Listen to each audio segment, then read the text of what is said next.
إلا الله محمد رسول الله لا إله إلا الله محمد رسول الله.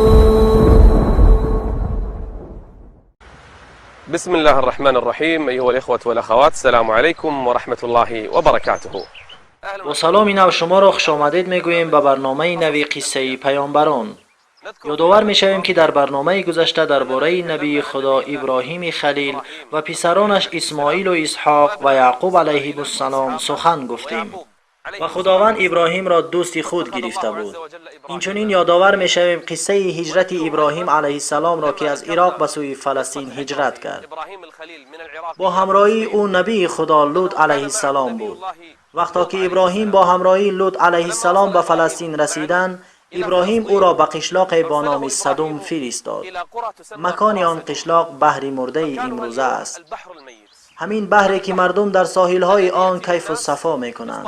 بسیاری از آنها نمی‌دانند که در این مکان یکی از امت‌ها زندگی می‌کرد. قشلاقی زیادی داشت که در آن هزارها مردم زندگی می‌کردند. خداوند آنها را هلاک کرد و به جای آنها بحر تبدیل داد. به آنها باران فرستاد. چیست قصه قوم لوط؟ قوم لوط بغیر از شرک آوردنشان به خداوند باز یک مشکلی و گناه اخلاقی دیگری داشتند. کاری پلید و ناپسندیده ای داشتند. به گناه دست زدند که آن گناه را کسی قبل از آنها نکرده بود. مردها با مردها هم خوابگی میکردند. این خیلی بد بود. هیچ امت پیش از آنها این کار را نکرده بود. آنها این کار پلید را اساس گذاشتند. به گردن آنهاست گناه هر که این کار را انجام می‌دهد تا روز قیامت. لوط علیه السلام نزد آنها آمد تا آنها را به سوی خدا، به سوی عبادت او، به سوی یکتاپرستی او دعوت کند. سپس به آنها گفت: اتأتون الفاحشه. کدام فحش؟ فحشی که مثل و مانند نداشت. اتأتون الفاحشه ما سبقكم بها من احد من العالمین. شما کاری را کردید که پیش از شما هیچ انسانی در روی زمین نکرده بود. شما اولین کسی هستید که این روش را پیدا کردید. این کار را حتی حیوان ها نمی کنند. اتأتون الفاحشه ما سبقكم بها من احد من العالمین. سپس به آنها گفت: اینکم لتأتون الرجال. سنت خداوندی این است که مرد زن را میخواهد، زن باشد مرد را. شما بر این سنت الهی مخالفت کردید. اینکم لتأتون الرجال شهوة من دون الناس. خدایا پناه، هر مرد مثل خودش را میخواست و این کاری بد را در گرد و اطراف قریه اشان میکردند. حتی در پیش چشمان همدیگر این کار را میکردند. به همدیگر سخنهای قبیح میگفتند. فحشا، سخنهای قبیح، همجنسگرایی که حیوانها حتی به این درجه نرسیده بودند. به آنجای رسیدند که حیوانهای به عقل این کار را نمی کردند. خداوند درباره حیوانات و آنهایی که بدتر از حیوانند چنین می فرماید: اولئک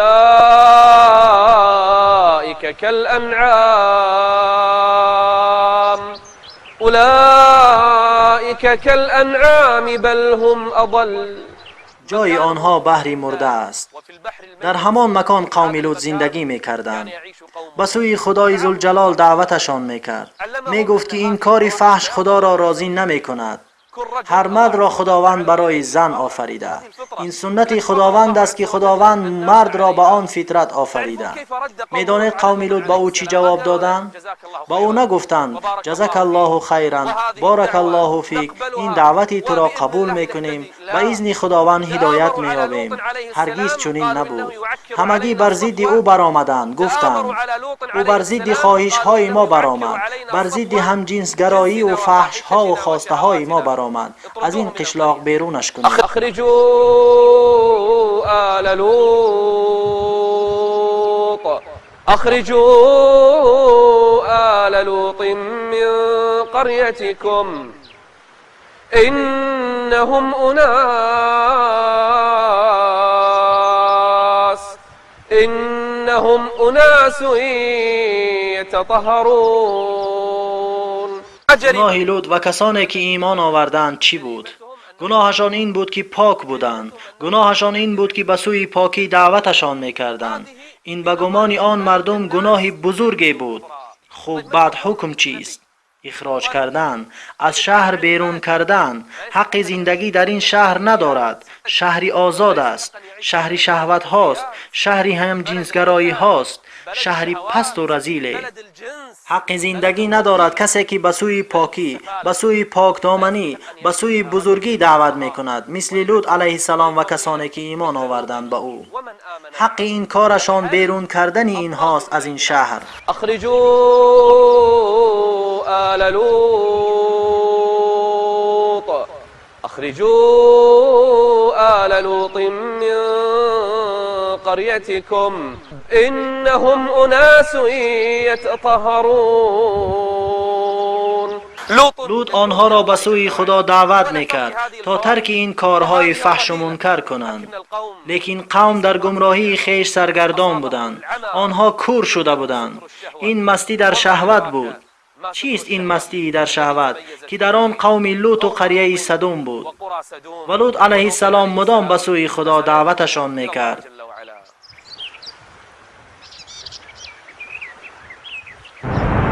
قصص نور قصص، قصص نور قصص، حكمة وصبر.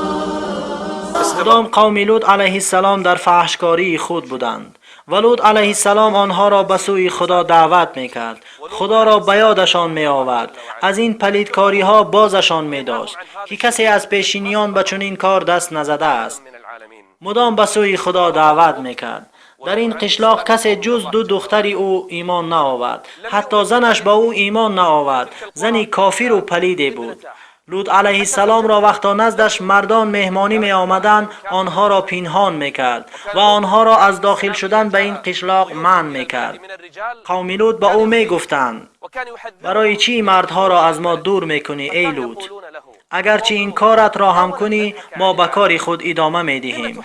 بلکه او را و کسانی که ایمان آوردند تهدید کردند به اخراج کردن، یعنی با دو دخترش. حتی زنش ایمان نآورد به او، بلکه قوم را خبر میداد از مردهایی که مهمانی می آمدند پیش لوط علیه السلام. لوط علیه السلام به سوی خدا دعوت میکرد. استوار بود در دعوتش، پروایی نداشت از قومش و اگرچند که قومش با او ایمان نآوردند. چون این است طبیعت انسان. بسیاری از مردم چنانچه خداوند میگوید اگرچند حریص باشی تو آنها ایمان نمی آورند. در همین وقتها ملائک جبرائیل، اسرافیل، میکائیل به صورت انسانی به زیارت ابراهیم علیه السلام آمدند. به یاد دارید این قصه را. او را به پسر بشارت دادند. سپس گفتند ما به سوی قشلاق لوط علیه السلام می رویم تا آنها را هلاک کنیم. این هنگام ابراهیم علیه السلام با آنها مناظره کرد. بسیار انسانی حلیم بود، مهربان بود. گفت شاید آنجا 300 خانه باشد که ایمان آوردند. گفتند آنجا 300 خانه نیستند مؤمنان. با آنها گفت شاید تا 200 خانه مؤمنان باشند. گفتند 200 خانه هم نیستند. گفت شاید 40 خانه باشد. گفتند نیستند. گفت شاید 12 خانه. گفت اینقدر هم نیستند. در آخر به ملائک رحمان گفت قال إن فيها لوطا.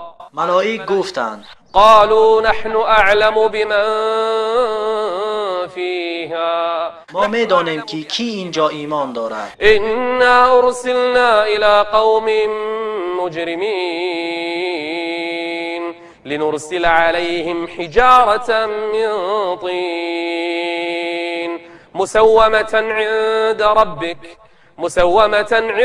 ربك للمسرفين فأخرجنا من كان فيها من المؤمنين فما وجدنا فيها غير بيت من المسلمين. یک خانه را یافتیم که ایمان آوردند ای ابراهیم. همه قشلاق ایمان نآوردند، به خدا کافر شدند، شرک آوردند و سرکشی کردند، کارهای بد را حلال دانستند. اعوذ بالله. با مردان می رسیدند، امتی که پلیدی کردند، امت فاحشه. یگان امت پیش از اینها به چنین فاحشگی نبود. این قشلاق لوط علیه السلام است که بر لوط تهدید می‌کردند و نمی‌دانستند که عذاب خدا نزدیک است. نمی‌دانستند که ملائک رحمان برای عذاب آنها فرود آمدند. آنها در نزدیکی همین قشلاق در فلسطین هستند، نزدیکی بحر مرده، در همین قشلاق نزدیکی به آنها. ملائک رحمان می آیند و آنها را نیست و نابود می کنند، اما آنها نمی دانند. و لوط علیه السلام برای آخرین لحظه ها دعا کرد به پاکی این قشلاق، اگرچند که قومش راضی نبودند و بر ضد او به جنگ خیز.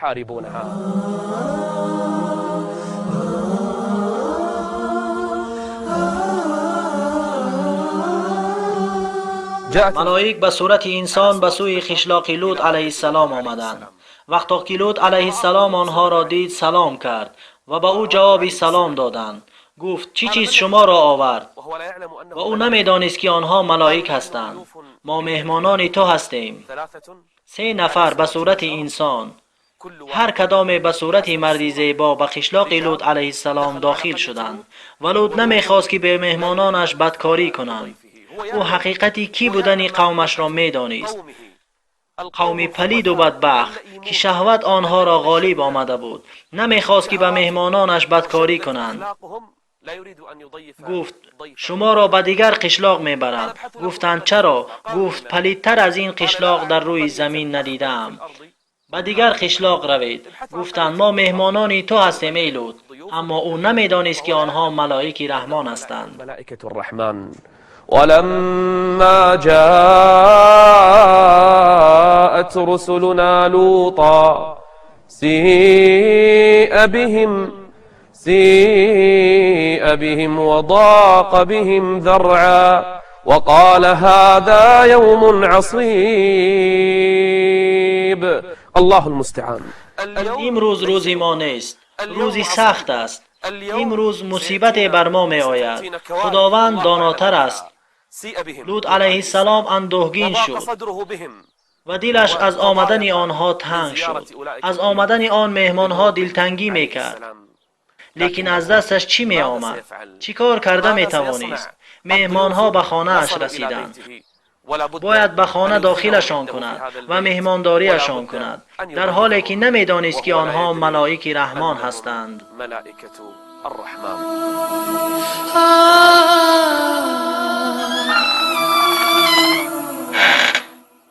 لوط علیه السلام با همراهی مهمانانش به خانه درآمد، اما نمیدانست که آنها ملک هستند. جبرائیل، میکائیل، اسرافیل به صورت جوانی زیبا آمدند. وقتی که خانه در آمدند، زن لوط علیه السلام با خبر شد که کافر و خبیث و بدکار بود.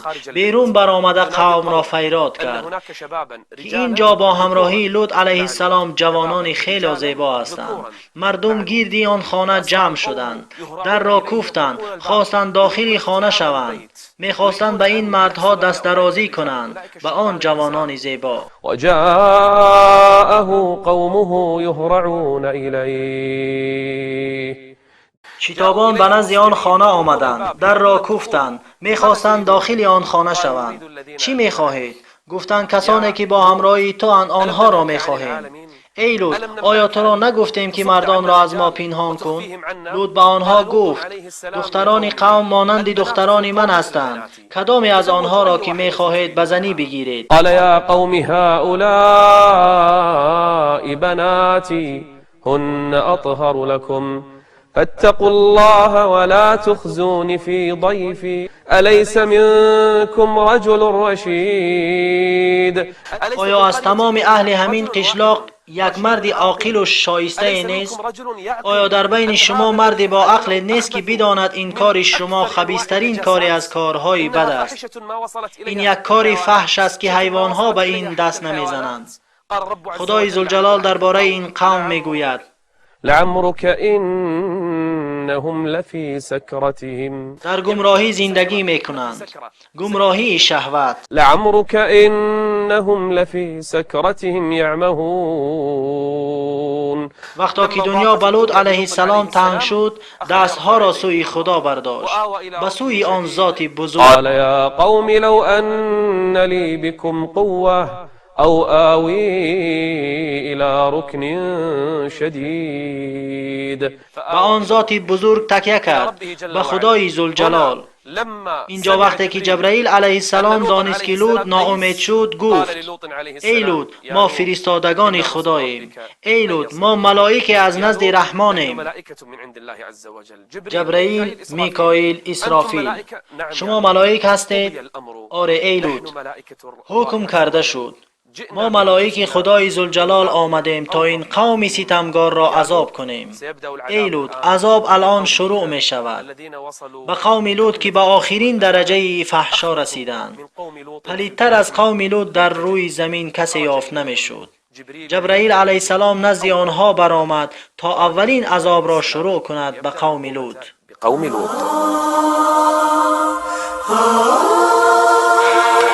جبرائیل علیه السلام به نزد آنها برآمد.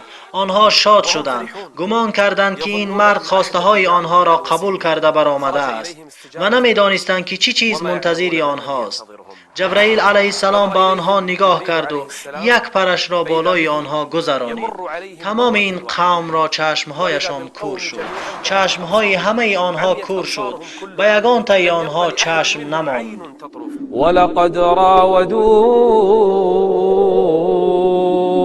ولقد راودوه عن ضيفه فطمسنا أعينهم. بعضی از مفسرین گفتند چشمها از جایشان غلطیده بود، اصلا آثاری چشم در آنها نماند. ولقد راودوه عن ضيفه فطمسنا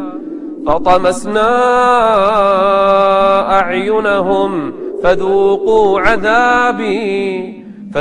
عذابي ونذر. آنهایی که در گرد خانه جمع شده بودند چشمهایشان نابود شده بود، کسی از آنها نمی توانست که ببیند. این عذاب یکم است ای لوط. تا این وقت عذاب خدا نآمده. این مرحله اولی عذاب است. بیناییشان دور شد، چشمهایشان نابود کرده شد، چشمها نماند که ببینند. لیکن منتظر دیگر عذاب خداوند باش ای لوط. آن عذاب آمده ایستاده است. وقتی صبح می رسد، لوط علیه السلام گفت چرا صبح را انتظار شویم؟ به لوط گفتند آیا صبح نزدیک نیست؟ بقریب.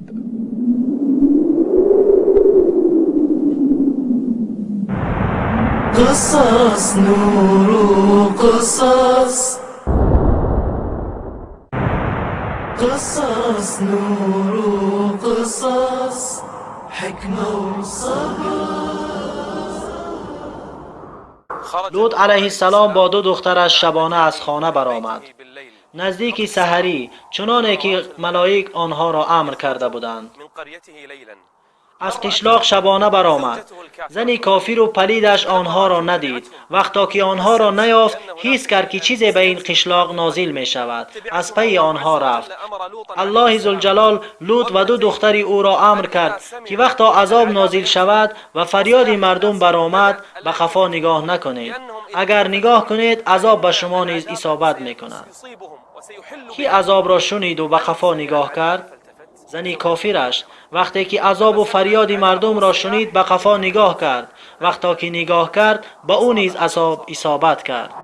ولا يلتفت منكم احد الا امرأتك انه مصيبها ما اصابهم ان موعدهم الصبح. لوط علیه السلام موعد گذاشتند که قومش را صبح میکشند. ان موعدهم الصبح الیس الصبح بقریب. فرمان خدا آمد، عذاب به آنها فرود آمد. جبرائیل علیه السلام سردار ملائک به یک طرفی پرش تمام آن قشلاق را برداشت، قشلاق سدوم را به سوی آسمان برداشت. حتی ملائک آواز آنها را شنیدند. آواز خروس و عکاس سگها را شنیده مردم به بیرون برآمدند. چی روی داده ایستاده است؟ چی می‌گذرد؟ قشلاق به آسمان برداشته شد. مردم فریاد می‌زدند، مردم فیغان می‌برداشتند. اکنون عذاب خدا فرود آمد. از آسمان سنگ می آمد. هر سنگی را به نام هر یک آنها فرستادند. سنگ‌های مخصوص هر یکی را به نام یکی از آنها فرستاده بودند که بر سر آنها می‌زد. فلما جاء امرنا جعلنا عاليها سافلها وأمطرنا عليها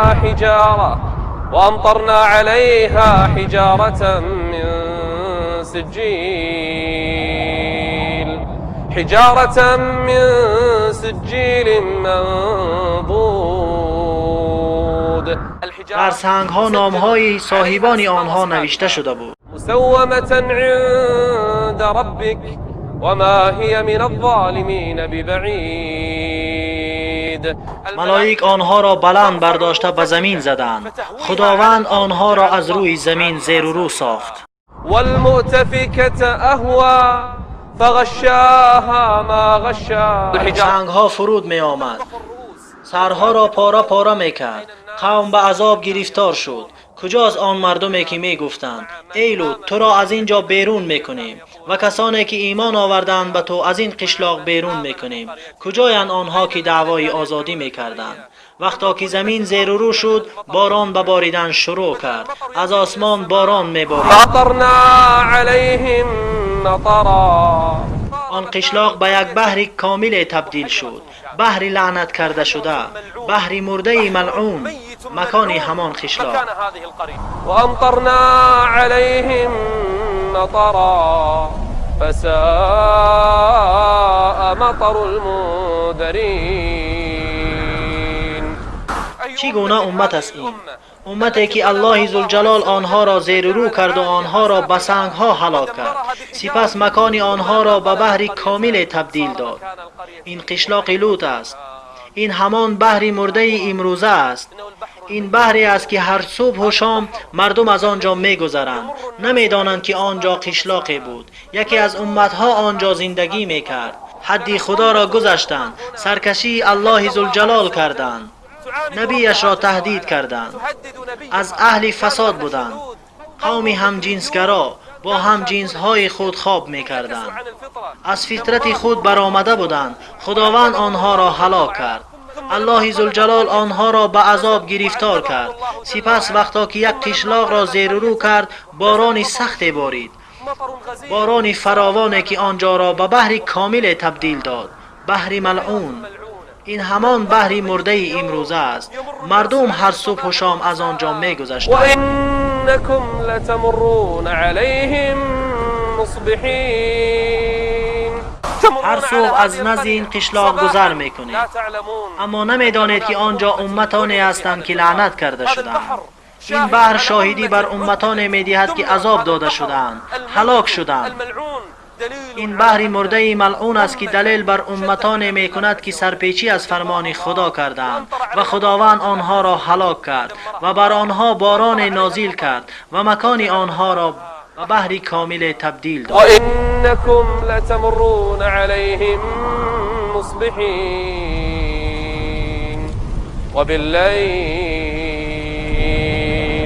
وباللیل افلا تعقلون. ای امتان آیا به هوش نمی آیید؟ این جزای آن امتی بود که خدا را عاصی شدند، سرپیچی کردند و در اخلاق بد دست زدند.